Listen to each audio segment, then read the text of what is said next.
ఇక YCP MP Vijayasai Reddy ఈసీకి లేఖ రాయడంపై టీడీపీ ఎమ్మెల్యేలు మండిపడుతున్నారు. సీఎం గ్రీవెన్స్ హాల్లో సమావేశం అయితే తప్పేంటని ప్రశ్నించారు. గ్రీవెన్స్ హాల్ విషయంలో వైసీపీ కావాలనే రాద్ధాంతం చేస్తోందని, ప్రజా సమస్యలపై సీఎంను అక్కడ కలిస్తే తప్పేంటని ప్రశ్నించారు టీడీపీ ఎమ్మెల్యేలు. తమ సమావేశాన్ని అడ్డుకోవాలని చూస్తే ఈసీ దగ్గర తేల్చుకుంటామని స్పష్టం చేశారు.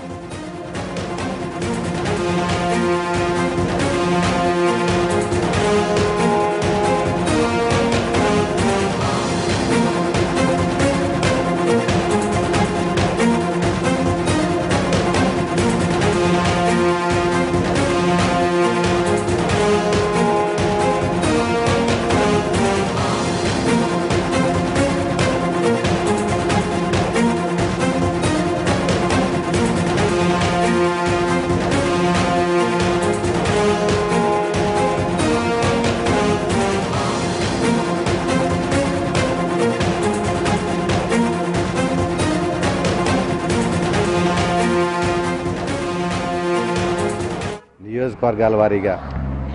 మరి రేపు ఈవీఎంల లెక్కింపులో తీసుకోవాల్సిన జాగ్రత్తల గురించి కానీ, మరి మొన్న ఎన్నికల్లో జరిగినటువంటి వైఎస్ఆర్ కాంగ్రెస్ పార్టీ చేసినటువంటి ఏ విధమైనటువంటి ఎలక్షన్ జరగకుండా వాళ్ళు చేసినటువంటి మరి ఘోరాలు నేరాలు ఏమనండి అవి వాటి గురించి కానీ,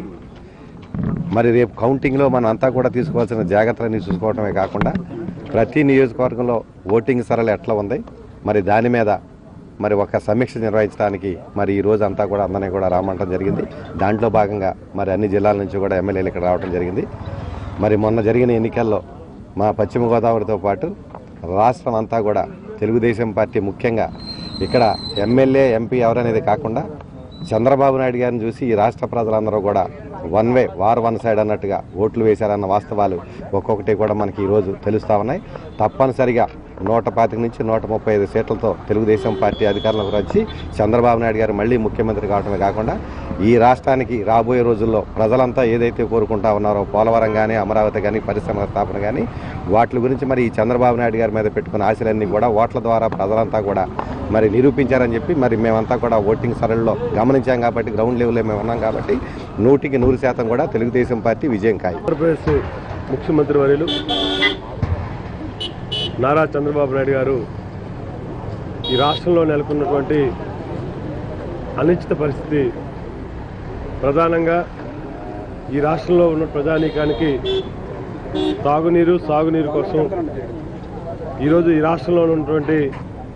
వర్షాభావ పరిస్థితులు, ఆ ప్రాంతంలో ఉన్నటువంటి ప్రజలకి ఏ విధంగా మంచినీరు అందించాలి, అదేవిధంగా ప్రజానీకానికి ఆందోళన చెందకుండా ప్రభుత్వం ద్వారా ఏ విధంగా సాయం చేయాలనేది చంద్రబాబు నాయుడు గారు సమీక్ష అనేది నిర్వహించడం జరుగుతుంది. మరి ఉన్నటువంటి